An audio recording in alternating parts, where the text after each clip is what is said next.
Bismillahirrahmanirrahim. Assalamualaikum warahmatullahi wabarakatuh. Alhamdulillah, nahmaduhu wa nasta'inuhu wa nastaghfiruh. Na'udzu billahi min shururi anfusina wa min sayyiati a'malina. May yahdihillahu fala mudilla lahu wa may yudlil fala hadiya lahu. Asyhadu an la ilaha illallah wa la syarika lahu wa asyhadu anna Muhammadan abduhu wa rasuluh. Amma ba'du. Yang saya hormati Bapak Kepala Sekolah SMK Ahmadiyah Madinah, Bapak Ahmad Sadiqudin SO SPDI EM. Yang saya hormati Bapak Ibu tim manajemen. Yang saya hormati Bapak Ibu panitia tes, dan yang saya hormati Bapak Ibu pengawas penilaian akhir semester. Alhamdulillah, puji syukur kepada Allah Subhanahu wa Ta'ala, pada kesempatan pagi hari ini kita masih diberikan kesempatan untuk berkumpul bermuajahan di tempat yang mulia ini dalam keadaan sehat walafiat. Semoga rahmat, kemudian kesehatan selalu menyertai kita semua. Salawat serta salam semoga selalu tercurah limpahkan kepada junjungan kita Nabi besar Nabi Agung Muhammad Sallallahu Alaihi Wasallam. Bapak Ibu yang saya hormati, di depan sudah ada judul yang mungkin kelihatannya agak berat ya, karena 2 hari kemarin itu menu sarapannya agak ringan, roti dan susu. Hari ini saya coba menghadirkan nasi padang langsung ya. Mudah-mudahan bisa diterima. Ya, Bapak Ibu yang saya hormati, di dalam mengarungi rumah tangga tentunya kita banyak sekali mengalami yang namanya cobaan, baik itu kecil, besar, kerikil kecil, ringan atau sedang atau besar ya, banyak sekali. Itu menjadi ujian kita dalam berumah tangga. Mungkin yang awal-awal baru memasuki 1 tahun, 2 tahun, 3 tahun, 5 tahun, itu mungkin masih terasa begitu berat. Betul gitu? Oke. Ini hanya bukan yang sudah menikah ya, yang belum, maaf. Mungkin ada yang lebih dari itu, yang sudah berpuluh-puluh tahun, yang sudah memakan asam garam yang luar biasa banyaknya ya, itu luar biasa sekali. Kemudian Bapak Ibu yang saya hormati, cobaan berat itu misalkan ya, ini hanya ilustrasi saja ya. Ketika di masa pengenalan itu kita luar biasa romantisnya dengan pasangan kita ya. Oke. Iya, curhat Pak. Ya. Misalkan Anda sudah makan belum? Ya. Anda sudah sholat belum? Ya. Itu sehari kita mungkin bisa tanya, bisa sampai berpuluh-puluh kali. Betul gitu Bapak Ibu? Ya. Itu di masa pengenalan. Kemudian masa pernikahan. Adek ayo makan, adek ayo sholat. Ya, masih romantis sekali. Ya. Kemudian memasuki masa pernikahan ke 5 tahun ya, ketika kita jalan-jalan di sebuah taman, mungkin pasangan kita tersanggung ya, maka dia prihatin dengan dia ya. Itu bahasa ilustrasinya seperti itu. Kemudian masa 7 tahun mungkin ya Allah, ketol aslinya kayak dia ya. Artinya pasangan kita kok begini gitu ya. Itu hanya kerikil-kerikil 1-2 yang menjadi ujian kita di dalam rumah tangga ya. Namun terkadang masalah-masalah kecil yang terus ditimbul dan ditumpuk sewaktu-waktu akan menjadi bumerang yang pada akhirnya akan menghancurkan. Untuk itu, kultum ini saya sampaikan tidak bermaksud untuk menggurui Bapak Ibu semua, tapi ini adalah nasihat pribadi untuk diri saya sendiri, dan mudah-mudahan nanti ada manfaatnya. Amin. Oke. Memasuki yang pertama, 9 dosa besar suami kepada istri. Ini baru 9 ya Bapak Ibu, mungkin masih ada ratusan di luar sana ya. Ini 9 saja ya. Yang pertama, tidak mengajarkan ilmu agama. Apabila suami memiliki ilmu agama yang baik dan tidak mengajar istrinya, maka perbuatan tersebut dapat menjadi dosa baginya. Namun lain halnya apabila suami tidak memiliki ilmu agama yang cukup, maka keduanya harus mencari pembimbing dan bersama-sama menuju kebaikan. Ya. Allah berfirman dalam Al-Quran surat At-Tahrim ayat 6. Wahai orang-orang yang beriman, peliharalah dirimu dan keluargamu dari api neraka yang bahan bakarnya adalah manusia dan batu. Maka sebagai kepala keluarga, sudah seharusnya seorang suami bisa mengajarkan sesuatu yang baik. Salah satunya adalah ilmu agama. Ya, ini bisa dicontohkan Bapak Ibu ketika istri kita keluar rumah. Ya, biasanya ada yang seenaknya tidak memakai hijab atau menutup aurat. Ya, karena rambut itu termasuk dalam aurat. Ya. Ini cerita saya pribadi. Dulu awal menikah, kalau istri saya keluar rumah itu ya masih tidak pakai kerudung. Ya, ketika anak-anak syukuran nyapu di depan rumah itu tidak pakai kerudung. Tapi 1 kali 2 kali disampaikan, kemudian yang 3 kali mungkin agak sedikit dikasih, dan alhamdulillah sampai sekarang istiqomah kalau mau nyapu di depan rumah itu sudah memakai hijab. Ya, itu alhamdulillah, itu atas hidayah Allah. Yang kedua, tidak merasa cemburu. Rasulullah SAW bersabda, 3 golongan yang Allah tidak akan melihat mereka pada hari kiamat, yaitu seseorang yang durhaka kepada kedua orang tuanya, wanita yang menyerupai lelaki, dan ad-dayun. Ya. Kalau kita nonton Piala Dunia itu ramai banget, ya, laki-laki yang menyerupai wanita itu sangat digembar-gemborkan. Ya, kampanyenya itu luar biasa Bu.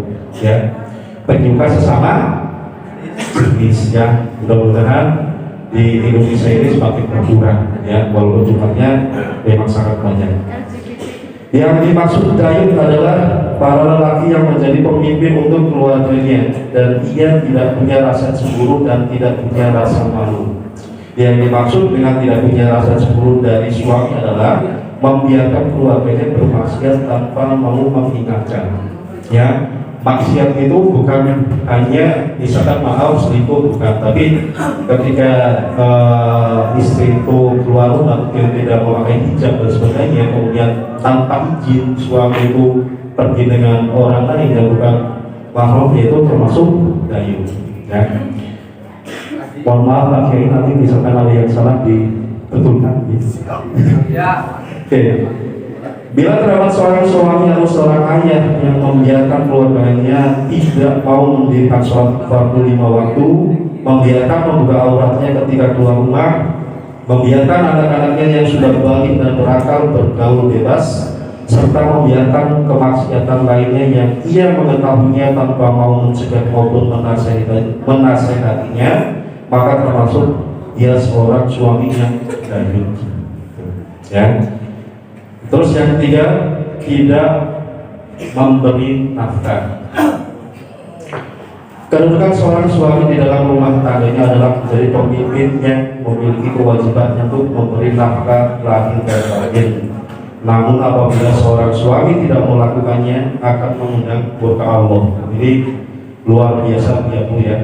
Alhamdulillah kita di SMK Muhammadiyah Pontianak setiap bulan gaji kita rutin ya, alhamdulillah ya. Ya, sangat bersyukur gitu ya. Ya. Di luar sana mungkin banyak pengangguran yang mohon maaf kerjanya mungkin kalau siang saja, kalau malam saja, atau 1 minggu itu cuma beberapa kali saja. Ya, kita patut bersyukur. Sebagaimana sabda Rasulullah SAW, bertakwalah kepada Allah pada penunaian akad para wanita. Kewajiban kalian bagi istri kalian adalah memberi mereka nafkah dan pakaian dengan cara yang baik. ya, dengan rezeki yang halal. Yang keempat, membiarkan istri menafkahi suami. Nah, ini ya Bu, mungkin di luar sana banyak yang kasus kalau misalkan istri yang menafkahi suaminya, ya, itu termasuk dosa besar, gitu, ya. Diharapkan bagi suami yang tidak memiliki uzur syar'i yang memperbolehkan suami untuk tidak bekerja, untuk menyuruh istrinya bekerja dan kehidupannya ditanggung oleh istri. Ya, ini berlaku jika si suami tidak bisa beraktivitas atau tidak bisa bekerja, itu baru boleh. Ya. Jika demikian, maka ia tergolong dalam suami yang tidak menunaikan kewajibannya kepada istri. Allah berfirman dalam Al-Quran surat Al-Baqarah ayat 233 yang artinya, kaum ibu hendaklah menyusui anak-anak mereka selama 2 tahun penuh, yaitu bagi yang ingin menyempurnakan penyusuan. Dan kewajiban ayah memberi makan dan pakaian kepada kaum ibu istrinya dengan cara yang baik dan benar. Allah tidak akan memberikan kadar beban kepada hambanya kecuali dengan kadar kesanggupan hamba tersebut. Artinya berdasarkan ayat Al-Quran di atas, memberikan nafkah pada keluarga merupakan kewajiban bagi suami, ya, kewajiban bagi suami. Yang kelima, membenci istri, ya. Mudah-mudahan di sini tidak akan, ya. Amin. Istri merupakan partner hidup bagi suami untuk mengalami perjalanan hidup yang panjang. Jika suami membenci istrinya, bukan tak mungkin mereka akan menghadapi banyak masalah. Rasulullah telah mengingatkan kepada suami untuk tidak membenci istrinya, apalagi jika istrinya adalah seorang yang beriman. Ya, istri yang tidak beriman mungkin imannya lemah saja itu dilarang untuk kita benci, apalagi istri yang beriman, kadar imannya yang lebih tinggi dari suaminya.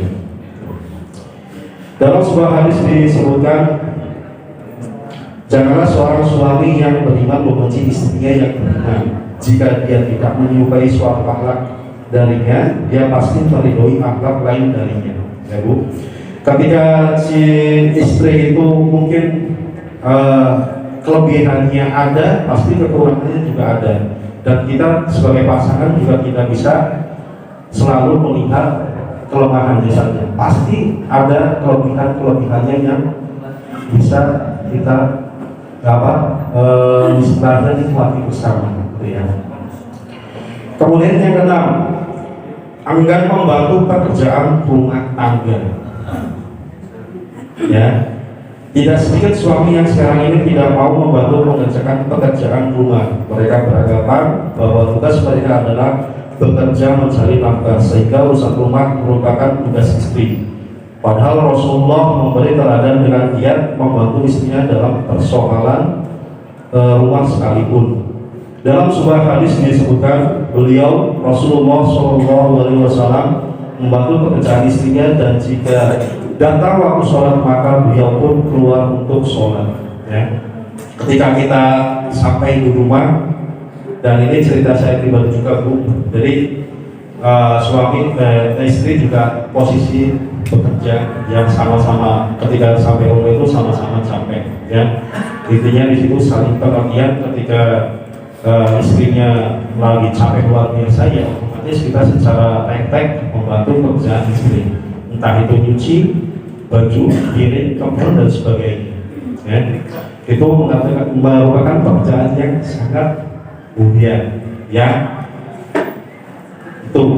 Atau ada dari Bapak di sini ada yang sampai rumah cuma tidur, gitu ya. Mudah-mudahan tidak ada ya. Cung. Yang mudah-mudahan tidak ada. Cung. Yang poin ke-7, menyebarkan aib istri. Ya, mungkin ini secara tidak sengaja ketika kita ngobrol dengan teman, kemudian dengan siapapun, itu secara tidak sengaja ngobrol keadaan istri di rumah, yang A, yang B, yang C dan sebagainya, ya. Menyebarkan aib merupakan tindakan buruk, terlebih lagi menyebarkan aib si istrinya sendiri, membeberkan kondisi sang istri kepada orang lain yang tidak seharusnya tahu, merupakan perbuatan dosa besar.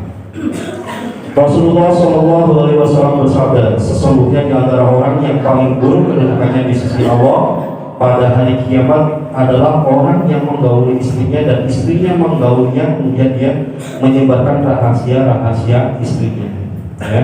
Terkadang kita mendengar istilah rumput tetangga lebih hijau dan rumput sendiri.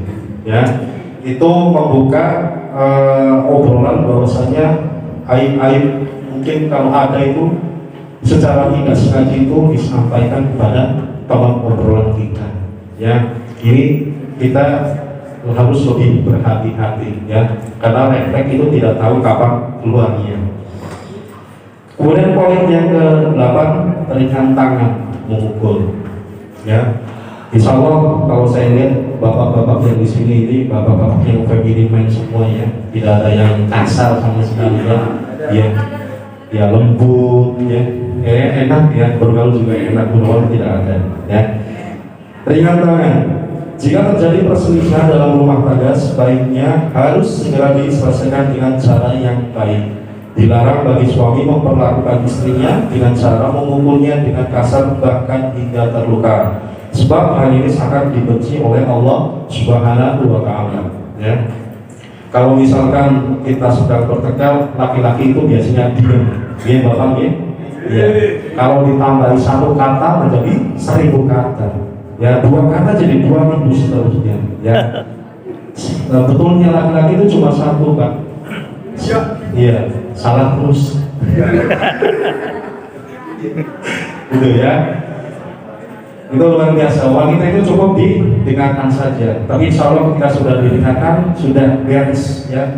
Tidak usah dikasih saran dulu dan hanya didengarkan saja itu sudah adem sendiri. Itu seperti itu. Kemudian yang ke-8, yang 9 yang terakhir. Bersikap baik dengan orang lain tetapi buruk dengan istri sendiri. Ya, itu juga merupakan dosa besar bagi suami. Kepada orang lain, pada wanita lain, mungkin temannya, karibnya dan sebagainya, itu luar biasa baiknya. Tetapi ketika kembali ke rumah, ketemu sama istri, masya Allah, ya. Dalam sebuah hadis Rasulullah SAW bersabda, mukmin yang paling sempurna adalah yang paling baik akhlaknya, dan sebaik-baik kalian adalah yang paling baik terhadap istri-istrinya. Ya. Mungkin nanti bisa dijelaskan Pak Kiai, istri-istrinya itu maksudnya gimana ya? Ya, istri-istrinya. Kalau saya kan istri, kalau di sini istri-istrinya.